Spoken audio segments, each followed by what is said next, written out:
Olá a todos, tudo bem com vocês? Eu sou o Dr. Pedro Henrique Kumata de Almeida, fisioterapeuta e pós-graduado em fisioterapia traumato-ortopédica. Também possuo formação em quiropraxia e diversos outros cursos complementares. Atualmente sou diretor na Clínica Kumata e hoje venho falar com vocês sobre ligamento cruzado anterior, mais popularmente conhecido como LCA. Hoje eu vou falar um pouquinho sobre o que ele é, como ele se rompe, como funciona o processo cirúrgico, quais são as técnicas que podem ser usadas e mais especificamente como a fisioterapia atua nesse processo de reabilitação pós-cirúrgico. O LCA é um ligamento localizado dentro do joelho. Ele conecta a parte anterior da tíbia à parte posterior do fêmur e impede que a tíbia deslize para frente. Sua função principal é dar estabilidade, especialmente em movimentos de giro, desaceleração e mudanças rápidas de direção. Lesões são comuns em esportes como futebol, vôlei e basquete. O paciente normalmente sente um estalo, dor e o joelho incha em minutos, e ele perde a confiança para apoiar a perna. Se não for tratado adequadamente, o joelho pode desenvolver instabilidade crônica e até artrose precoce.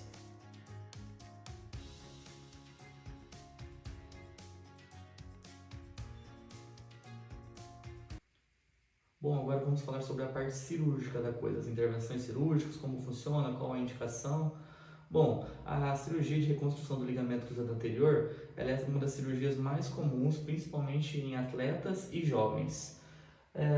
Porque qual que é o nosso objetivo? Qual que é o objetivo da cirurgia? O principal objetivo é restabelecer a estabilidade articular.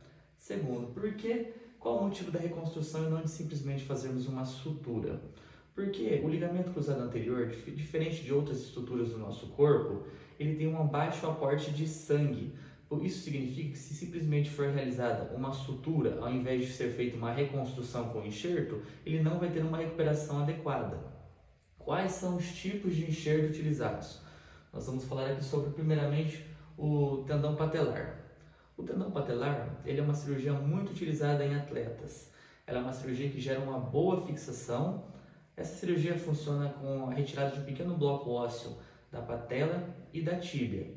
Essa cirurgia vai gerar uma boa estabilidade, uma boa recuperação, mas em contraponto ela pode gerar um pouco de dor anterior no joelho, aquela dor na frente do joelho, e também um pouco de dificuldade ao agachar. O segundo tipo é a utilização dos isquiotibiais. Aqui é usado principalmente o tendão do grácil e do semitendinoso. Essa já é uma cirurgia que não gera aquela dor anterior no joelho. Ela tem um conforto anterior no joelho maior, porque não é tão invasiva lá na frente do joelho. Só que é uma cirurgia que pode gerar um pouco de perca de força em flexão, principalmente em esportes que demandam muito a arrancada. Um outro tipo de cirurgia, que também é uma cirurgia mais nova, um procedimento mais novo, mas que já está ganhando mais espaço, é a utilização do tendão do quadríceps.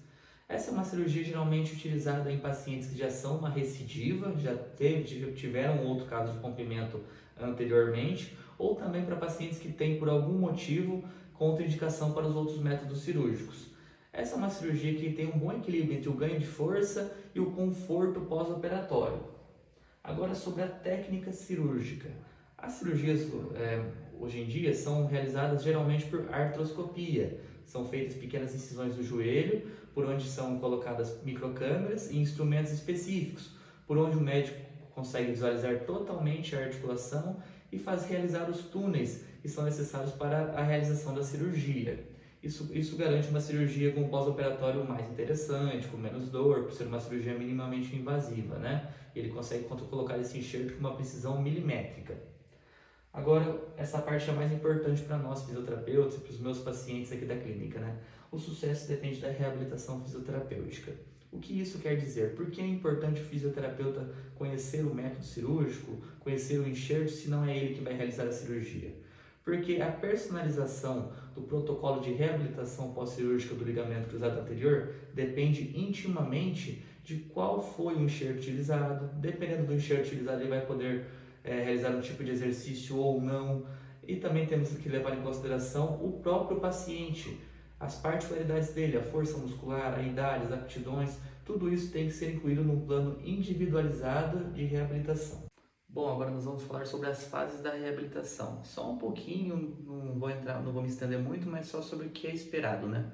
Primeiramente, no pós-operatório imediato, nos primeiros 14 dias ali, nós precisamos atingir pelo menos 90 graus de joelho, isso tem que ser o quanto antes. Temos que conseguir atingir a extensão total do joelho também o quanto antes. Nunca deixar esse paciente deitado em repouso com travesseirinho, toalhinha atrás do joelho de jeito nenhum. Nosso objetivo aqui é a gente tem que ganhar a extensão total de joelho e conseguir mobilizar a inflexão até 90 graus. Algumas condutas que podem ser utilizadas são exercícios isométricos para o quadríceps, com o joelho estendido. Nós podemos utilizar eletroestimulação, eu gosto bastante do FES nessa etapa, porque ele é uma corrente elétrica que gera um bom torque e consegue ativar bem esse quadríceps. Nós entramos também com bastante crioterapia, eu gosto bastante de recomendar bastante o uso do gelo nessas primeiras etapas, principalmente no começo, né? O cara pode fazer 6 vezes ao dia, 2 vezes de manhã, 2 vezes de tarde, 2 vezes de noite. Não gosto muito daquelas bolsinhas de gel, prefiro usar mesmo o gelo mesmo, né? Coloca o gelo num saquinho plástico ali, coloca ali em cima do local, no joelho, pode deixar ali 30 minutinhos sem problema nenhum, tá bom? Bom, agora numa fase 2 dessa reabilitação, de 2 a 6 semanas, nós já queremos que esse paciente esteja aí com 120 graus de flexão pelo menos, que esse paciente consiga fazer exercícios em cadeia cinética fechada, como um mini agachamento ou um leg press levinho. Nós também começamos fazemos a retirada das muletas, fazemos um treino de marcha com esse paciente, nós tentamos fazer um bom treino de equilíbrio, de propriocepção com esse paciente nessa fase também, sempre adaptando e readaptando essas cargas, essas demandas de acordo com a adaptação de cada indivíduo. Bom, agora já numa fase 3 dessa reabilitação, de 6 semanas a 12 semanas, já é uma fase que esse indivíduo geralmente está andando com normalidade, já se sente mais confiante, já tem uma estabilidade maior, um equilíbrio bacana. Já é uma fase que esse cara começa a voltar para suas atividades do dia a dia, as atividades que têm uma demanda um pouco maior. É uma fase que nós na física conseguimos utilizar exercícios na fase excêntrica do movimento, nós conseguimos utilizar circuitos com cone, conseguimos fazer testes de equilíbrio, testes de controle neuromuscular. Já é uma fase de maior independência para esse indivíduo. Bom, agora entrando na fase 4, de 3 a 6 meses, é uma fase mais dinâmica do tratamento, com corridas em linha reta, exercícios de mudança de direção, saltos unipodais. Você consegue ter uma coisa mais dinâmica com esse paciente. Podemos começar a incluir aqui gestos esportivos de acordo com a atividade que esse paciente exerce. Se ele já é um jogador de futebol, você começa a usar exercícios específicos para a prática esportiva dele. Você vai sempre tentando colocar algo, utilizando o gesto esportivo para ter um resultado mais assertivo. Para dentro desse protocolo aí de 3 a 6 meses, você conseguir deixar esse cara o mais apto possível para o retorno das suas atividades. Lembrando que hoje em dia os protocolos para atletas não são mais de 6 meses, a recomendação hoje em dia são planos de até 1 ano de reabilitação no pós-cirúrgico de LCA, porque já foi visto que isso diminui bastante as recidivas desse tipo de lesão. Tá?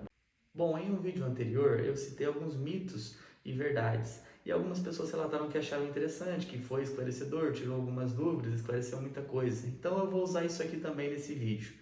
O primeiro mito é que a cirurgia de forma isolada resolve o problema. Isso é falso. A cirurgia de forma isolada, sem uma boa fisioterapia pós-cirúrgica, tem uma grande chance de recidiva desse tipo de lesão. Outro mito é, com 6 meses posso jogar futebol. Eu até falei isso na fase anterior, né? Antigamente voltava com 6 meses, hoje em dia já tem muita evidência de esperar até 1 ano para ter uma boa recuperação, diminui consideravelmente as chances de recidivas. E outra coisa que eu gosto de ressaltar, nós não dividimos essas fases de reabilitação, de alta, especificamente só por tempo, não é só o tempo que define, nós temos que ter alguns critérios para essa alta, tá bom? Outro mito, cadeia cinética aberta não pode ser utilizada, que é exercícios que não tem o apoio do pé no chão, né, como uma cadeira extensora, algo assim. Isso também é um mito, a partir da fase 3 ele é super utilizado, tem uma boa evidência, podemos utilizar também a angulação de proteção, não fazer aquela extensão completa e controlando isso com progressão. O último mito que eu quero citar aqui, fisioterapia somente até a dor parar, isso é falso, a dor é só um dos fatores ali, a gente tem que conseguir um bom equilíbrio também, um bom fortalecimento, um bom controle neuromuscular. Então esses são os nossos mitos e verdades de hoje. Chegamos ao fim da nossa aula sobre reconstrução do LCA. Espero que tenha sido útil para você entender o papel da fisioterapia na recuperação funcional e segura. Se você está em recuperação ou quer agendar uma avaliação, entre em contato com a Clínica Kumata. Nosso time está pronto para te ajudar com tecnologia, atenção e experiência.